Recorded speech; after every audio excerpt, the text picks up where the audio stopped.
एक दिन तैयारी का प्रार्थना करते हैं, तो आप देखेंगे हम लोग यहोशू में 3:5 पढ़ दीजिए। यहोशू का 3:5। फिर यहोशू ने प्रजा के लोगों से कहा, तुम अपने आप को पवित्र करो, क्योंकि कल के दिन यहोवा तुम्हारे मध्य का आश्चर्यकर्म करेगा। हालेलुया। क्या कहता है प्रभु? क्या यहोशू क्या कह रहा है? परमेश्वर के कहे अनुसार कि भाई तुम आज के दिन में क्या करो, अपने को पवित्र करो, क्योंकि कल के दिन में यहोवा तुम्हारे मध्य में आश्चर्य कर्म करेगा। ये क्या हो रहा है कि जब वो लोगों ने क्या करना था, यरदन को पार करना था, तो क्या हुआ? यरदन को पार करने से पहले उन्होंने अपने को तैयार करना था। तैयार करने के बाद क्या हुआ? जब वो क्या था, जब वाचा का संदूक लेकर जो याजक लोग आगे गए और उनका पांव जो यरदन नदी में पड़ा, तो क्या हुआ? यरदन नदी जहां से बह रही थी उसको वो रुक गया और वहां रास्ता बन गया और वो लोग क्या करे, सब लोगों ने रास्ता पार किया। हालेलुया। तो ऐसे अद्भुत काम करने के लिए तैयारी की जरूरत होती है। हालेलुया। तैयारी की जरूरत है। जब तैयारी नहीं होगी तो हम बड़े अद्भुत काम नहीं देख सकते। तो यही जब हम अपने जीवन में कुछ पाना चाहेंगे, हम लोग कुछ ये सोचेंगे यार मेरे जीवन में परमेश्वर कुछ करे, तो क्या करना पड़ेगा? हमें तैयारी करना पड़ेगा, हमें अपने आप को तैयार करना पड़ेगा, ताकि क्या हो, कल के दिन में जो हमारे जीवन में काम हो सके। आमीन। तो आप बताइए, क्या आप तैयारी कर रहे हो? हर एक दिन में सोच लो, कल के दिन में कोई भी दिन ले लो, आप ये चाहते हो कल के दिन में मेरे जीवन में अद्भुत काम हो जाए, कल के दिन में मेरे काम हो जाए, तो उससे पहले क्या करना पड़ेगा?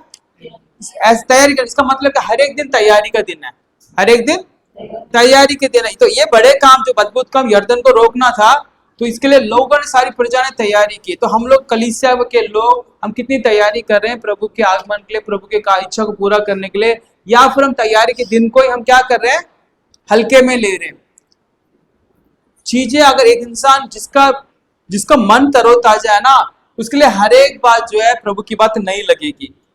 जिसके मन में तरोताजगी नहीं है, वो क्या कर रहा है, उसको नई चीजें भी सिखाओगे तो उसको पुरानी लगेगी, उसको समझ में नहीं आएगी। समझ रहे हो बात को? जितना आप नए हो, जिस चश्मे से आप देखते हो ना, वो नया होना चाहिए हमेशा। हालेलुया। तो इसलिए प्रभु कहता है कि परमेश्वर का अनुग्रह हर एक सुबह में नया होता है। प्रभु का अनुग्रह क्या होता है? हर एक सुबह में नया होता है। वो किसके लिए नया होगा? जो ये विश्वास करता है कि प्रभु का अनुग्रह हर एक दिन में नया होता है करके जो तैयारी करेगा, उसको ही हर एक दिन में, हर एक सुबह के समय में, जो भोर के समय में जो परमेश्वर का अनुग्रह, उसके लिए क्या होगा? नयापन लेके आएगा, हमेशा नयापन लेके आएगा। हालेलुया।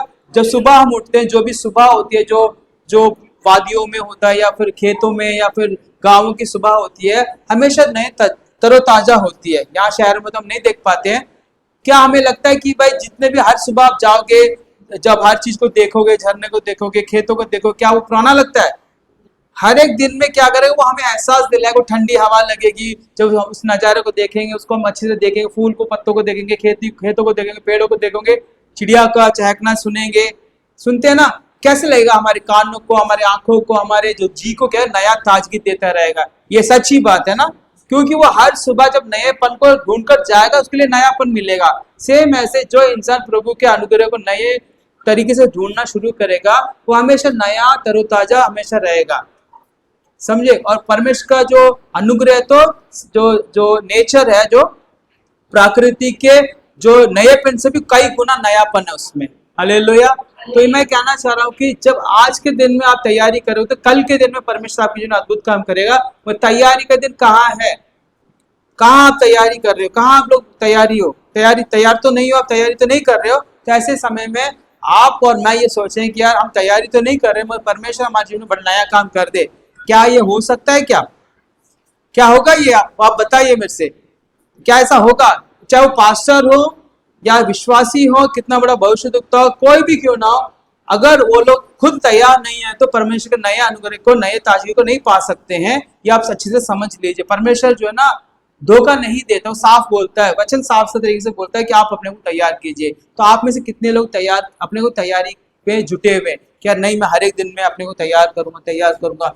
जब एक इंसान प्रभु के ताजगी को पाता है, नए अनुग्रह को पाता है, उसके लिए कोई जो है अद्भुत काम की जरूरत नहीं है, कोई मतलब उसको सिखाने की जरूरत है, क्योंकि उसको पता है कि प्रभु का अनुग्रह हमेशा नया ही होता है। हालेलुया। इसलिए यहोशू कहता है कि तुम आज के दिन में अपने को पवित्र करो। कैसे करो? पवित्र करो। क्या करो? पवित्र करो। पवित्र करना क्या है? कि प्रभु की संगति में जाने अपने आप में पवित्रता का एक भाग है। जो इंसान प्रभु के संगति में बैठेगा, वो पवित्र होगा या नहीं होगा? होगा ना? कैसे बैठना पड़ेगा? सिर्फ नाम के लिए नहीं, फॉर्मेलिटी पूरा करने के लिए, रीति रिवाज के अनुसार, यार सब लोग ने सिखा इसलिए बैठना नहीं।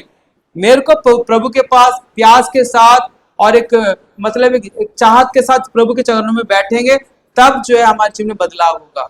हालेलुया। फिर वो कहता है कि जब तुम ऐसा करोगे, तब 8वां वचन यशायाह में 58 का 8, तब तेरा प्रकाश पौ फटने के समान चमकेगा और तू शीघ्र चंगा हो जाएगा, और तेरा धर्म तेरे आगे आगे चलेगा।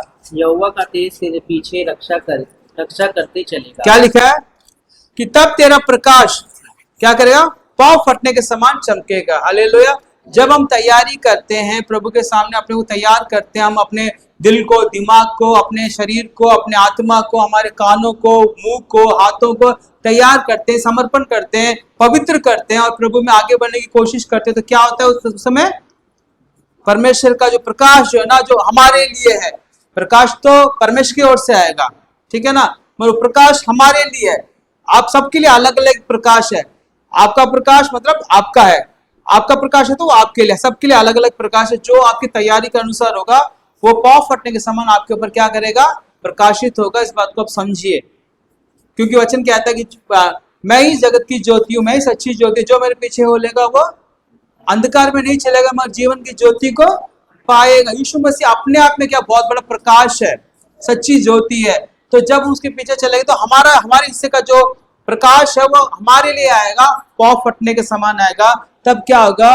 तू शीघ्र चंगा होगा और तू चंगा होगा और तेरा धर्म आगे आगे चलेगा। यहोवा का तेज तेरे पीछे रक्षा करेगा। हालेलुया। तब क्या होगा कि तब चंगाई होगी, आशीष होगी और प्रभु का जो तेज हमारे पीछे पीछे हमारी रक्षा करता हुआ चलेगा। ये प्रिपरेशन जो हम तैयारी करते हैं, उसमें इतना सारा आशीर्वाद है। हमें ये नहीं पता है कि हम आशीर्वाद चाहते हैं पर तैयारी नहीं करते हैं। क्या नहीं करते? जो हमें तैयारी करनी है, अपने आप को तैयार करना है, पवित्रता के खोजी होना है, वो हम नहीं करेंगे। मगर जो उसका आशीर्वाद होता है ना, चंगाई होता है और चंगाई होता है, अनेक प्रकार के आशीर्वाद होते हैं, वो हम चाहते हैं मगर तैयारी नहीं करते। मगर वचन क्या कहता है? तो अपने को तैयार कर, अपने को प्रिपेयर कर, अपने को तैयारी के साथ जुटा रहे, तब परमेश्वर का आशीर्वाद तेरे साथ आएगा। हालेलुया। इसलिए वो कहता है कि पहले तो परमेश्वर का राज्य और धर्म की खोज करो, सारी बातें तुम्हें सब मिल जाएंगी। कहता नहीं कहता? तो पहले क्या करना है? तैयारी करना है। तो तैयारी को हम लोग बहुत हल्के में लेते हैं, हम उतने सीरियस नहीं है उस तैयारी के लिए। समझ रहे बात को? वो कहता है उसके बाद आप उसके बाद आगे 11 से पढ़ दीजिए, 11 और 12 पढ़ दीजिए।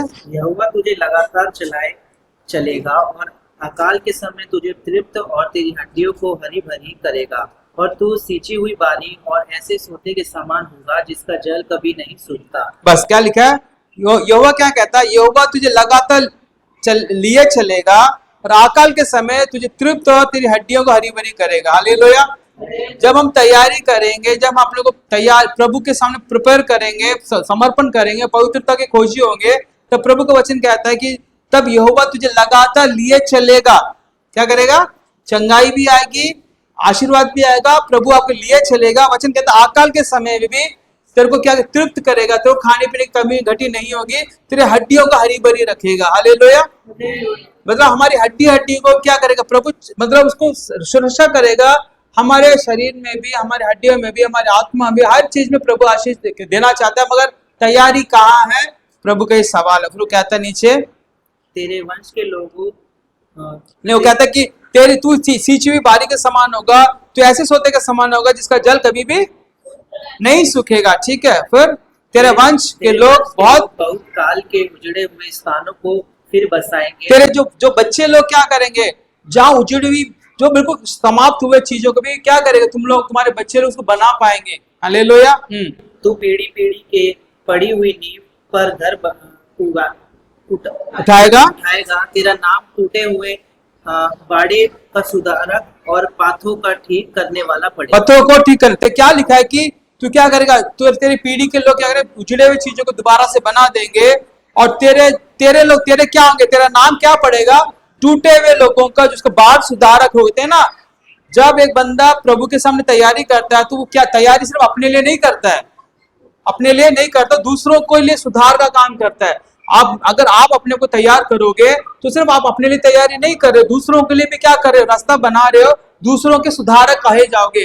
जब आप जिसको बोलोगे तो आपकी वजह से दूसरों का जीवन में आशीष आ जाएगी, उनका जीवन सुधर जाएगा। वचन कहता है कि तुम्हारा नाम क्या पड़ेगा, पथों को ठीक करने, रास्ते को ठीक करने वाला पड़ेगा। हालेलुया। कितनी बड़ी ये जो ना एक बात है जो प्रभु हमें कहता है कि तुम जो रास्ते को ठीक करने वाले बन जाओगे। समझ रहे बात को? तो ये बहुत जरूरी बात है कि अगर हम लोग जो पथ चल रहे हैं, जो प्रभु की ओर जाने वाला जो रास्ता है, अनेक लोगों ने जिसको बिगाड़ रखा है, जो अनेक चीजों के तरीके से इन दिनों क्या करते हैं, अनेक जो वचनों को बिगाड़े हुए लोग हैं, जो वचन जो है वचन का मीनिंग बिगाड़ देते हैं। अगर प्रभु में आप बिल्कुल समर्पण होंगे, पवित्र बने रहेंगे, प्रभु के अंदर तैयारी के साथ रहेंगे, जो तैयारी आपकी पक्की होगी तो क्या होगा, आप उन चीजों को सही से लेके जा सकते हो। हालेलुया।